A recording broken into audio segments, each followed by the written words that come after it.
A few weeks ago, someone asked me a question I thought I'd left behind. Not about trophies, not about being number one, not even about Grand Slams. They asked me which opponent was the hardest to deal with. I remember sitting there for a while, because as you get older, matches fade, scores do too, but some faces never fade.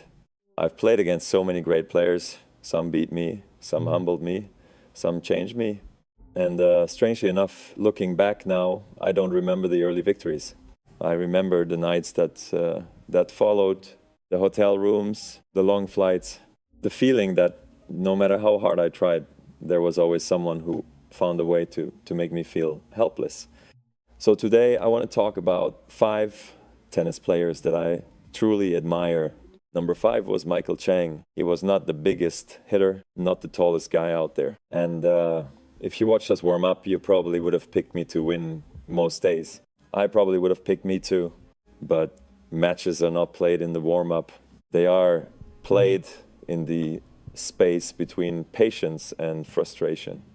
And that is where Michael lived. I remember playing him in the early 1990s, mostly on hard courts, when I felt like my game should have controlled everything. Big forehand, heavy ball, push him back, finish the point. That was the plan. It always started that way. I would hit a good shot, deep, heavy, right into the corner. And somehow the ball came back, not just back with angle, back with depth, back with time, taken away from me again and again and again. At first you tell yourself to stay calm, stick to the plan, be patient. But how patient can you really be when the rally goes 10 shots, 15, 20, and you are the one doing all the work? How long before you start forcing something that is not there? That was the trap. Michael did not beat you with one shot. He beat you slowly, quietly.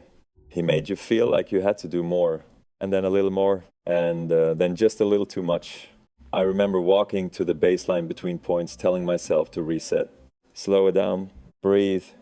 But inside, something was already slipping, because deep down I knew the longer the point went, the more it favored him. And that is a hard thing to accept when your whole identity is built on imposing your game. There were matches where I felt physically fine, strong, ready.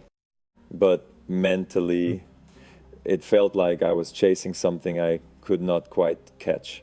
Have you ever played someone who never gives you the point you think you have already won? That was Michael. You would hit your best shot and still have to play one more. And sometimes that one more is the one that breaks you. I did beat him plenty of times, but even in those matches, I never felt comfortable because you always knew if you lost your focus for even a moment, he was still there. Still running, still returning, still waiting for you to crack. Michael did not take your strength away. He made you question it. And once that doubt gets in, it does not leave easily. Number 4 was Stefan Edberg. Playing Stefan felt different. Not harder in the way people expect, just uncomfortable. From the very first point, you walk onto the court thinking you know who you are. Big forehand, heavy baseline game. You take control, you dictate. That works against most players. It did not work against him. I remember those matches in the early 1990s, especially on faster courts. The plan was simple. Hit through him, push him back, keep him behind the baseline. But Stefan did not stay there. He served. And he came in every time, and suddenly the point was not being played where I wanted it anymore. It was being played on his terms. So you return serve, and before you even recover your balance, he is already at the net, closing space, taking time away. And then comes that backhand, low, soft, almost polite, but deadly, because it forced you down. It forced you to bend, to hit up. And that is not where my game lived. I was at my best when I could step in, when I could drive through the ball.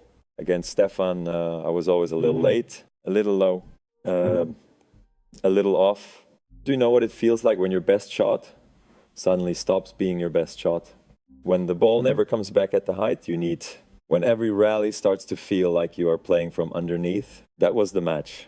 Over and over again, I would try to adjust, tell myself to stay patient, pick better targets. But it was not just about tactics. It was about rhythm. And his rhythm was something I could never fully break. There were moments where I hit great returns, deep, strong, and still he handled them. One volley, maybe two, and the point was gone. No drama, no struggle, just gone. That was the part that stayed with me. It did not feel like losing to power.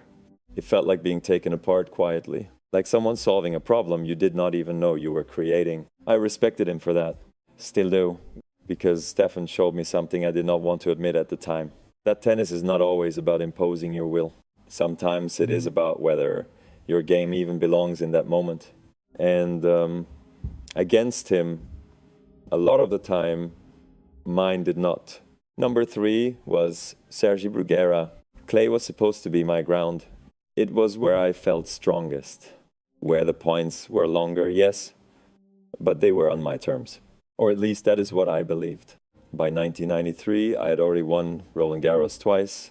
I walked into that final thinking I understood what it took to survive on that court. I thought I knew what a long match felt like. Then I played Sergi. At first it felt familiar. Heavy rallies, topspin, movement, nothing unusual. But after a while, something changed. His ball was not just heavy. It stayed high. It pushed me back. And every time I tried to step in, there was another shot waiting. Another loop, another bounce climbing into my shoulders. You win a point on clay by working for it. But what happens when every point feels like it costs a little more than the last? What happens when your legs start to feel slower and just a fraction, and it is only going to get worse? That match kept going, set after set, rally after rally. There was no escape, no quick points, no relief, just heat and time, and the slow realization that this was turning into something else, something physical, something deeper than just tennis. I remember going to the baseline between points, trying to slow my breathing, trying to reset, but my legs were already telling me the truth. They were getting heavier, each step a little later, each push a little weaker. Sergi did not rush. He did not force anything. He just kept playing the same ball over and over again, and that is what made it worse. Because there was no moment you could point to and say, that is where I lost it. It just slipped gradually, quietly, until suddenly it was gone. The last set, it did not feel like a fight anymore. It felt like survival, and I was losing that too. Have you ever been in a match where your mind is still there, but your body is already walking away? That was Roland Garros 1993. I had been the guy who outlasted others, the one who made people break. That day, it was me. Sergi did not overpower me. He did not outplay me in one moment. He just took me somewhere I could not go and left me there. That was the first time I understood something I did not want to admit. There is always a limit, and sometimes someone else is the one who shows it to you. Number 2 was Andre Agassi. Andre was different, not just because of his game, because of what he knew. We grew up together, same courts, same drills, same routines day after day. When you are that young, you do not think about it much. You just play, you compete, you try to get better. But years later, all of that stays. And it shows up in ways you do not expect. The first few times we played on tour, I remember thinking I could handle it. I knew his game, he knew mine. It should have been even, but it never felt that way. Because Andre did something very few players could do. He took time away from you, not just with his shots, with his understanding. You serve, and before you even recover, the ball is already coming back. Low, fast, early, exactly where you do not want it. And suddenly you are not in control of the point anymore. You are reacting, trying to catch up, trying to adjust, but the space is gone. The time is gone, and the margin is gone with it. I would walk to the line, bounce the ball, go through my routine, but there was always this feeling like he already knew where I was going, knew when I was going to press, knew when I was unsure. Have you ever competed against someone who seems to be one step ahead before the point even begins? That was Andre. It was not just physical. It was not just technical. It was exposure. There is no other way to say it. It felt like everything was visible. Every pattern, every habit, every small hesitation. You try to change things. Sir Vida, go bigger, mix it up. But against him, it always felt like you were adjusting too late. Like he had already seen that version of you before and solved it. We had battles, real ons, matches where I played well, matches where I pushed him. But even in those moments, there was a part of me that knew I was being read, that I was being studied in real time. And that changes how you feel out there, because confidence comes from belief. And belief gets fragile when you feel understood too well. Andre did not just return my serve. He returned who I was as a player. And that is a hard thing to fight. Because once someone sees through you, what exactly do you have left to hide? Number one was Pete Sampras. Some losses stay with you longer than others. Not because of the score, but because of what they take away. Wimbledon 1993. I walked onto that court as the number one player in the world. I had done the work. I had won the big matches. I believed I belonged there. Across the net was Pete.